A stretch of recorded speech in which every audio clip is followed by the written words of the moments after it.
బహుశా టైటానిక్ అనేటువంటి ఒక పెద్ద ఓడను గురించి తెలియనటువంటి వారు ఈ ప్రపంచంలో ఎవరు కూడా ఉండరేమో. ఈ టైటానిక్ అనేటువంటి ఓడకి ఓనర్ ఎవరైతే జోసెఫ్ బ్రూస్ అనేటువంటి వ్యక్తి ఉన్నాడో చాలా ధనాన్ని ఖర్చు పెట్టి ఆ నౌకని తయారు చేశారు. ఈ నౌక ప్రపంచంలో ఉన్నటువంటి నౌకలన్నిటిలో కూడా చాలా అతిపెద్ద నౌకగా పేరు పొందింది. అయితే ఈ ఓడను నడిపించేటువంటి కెప్టెన్ ఎడ్వర్డ్ జే స్మిత్ ఎవరైతే ఉంటారో వీళ్ళిద్దరూ కూడా ఆ ఓడను చూసి కొన్ని విపరీతమైనటువంటి మాటలు మాట్లాడారు.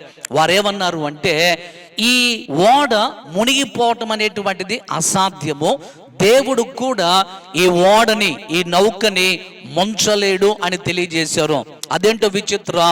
1912వ సంవత్సరంలో ఏప్రిల్ 14వ తారీఖున మొదటి ప్రయాణము టైటానిక్ ప్రారంభించింది.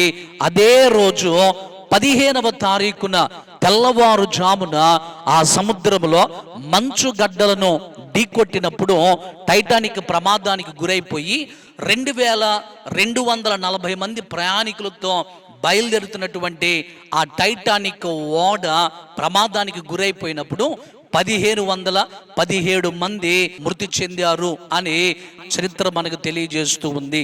ఇలాంటి భయంకరమైనటువంటి విషాదకరమైన సంఘటన చోటు చేసుకోవడానికి గల కారణం ఏంటంటే, ఇలాంటి భయంకరమైనటువంటి నష్టం కలగటానికి ప్రపంచంలోనే ఒక విషాదకరమైనటువంటి చరిత్రగా మిగిలిపోవడానికి గల కారణం ఏంటంటే, ఆ టైటానిక్ ఓడ యొక్క ఓనర్లు నిర్మాణం చేశారో వారే కానివ్వండి, కెప్టెనే కానివ్వండి, దేవుడు కూడా ఈ ఓడని ముంచలేరు అని అన్నారు. వారి గర్వపు మాటలు, వారి హెచ్చైనటువంటి మాటలు, వారి ప్రగల్భాలే వారి జీవితంలో భయంకరమైనటువంటి విషాదాన్ని తీసుకొచ్చాయి.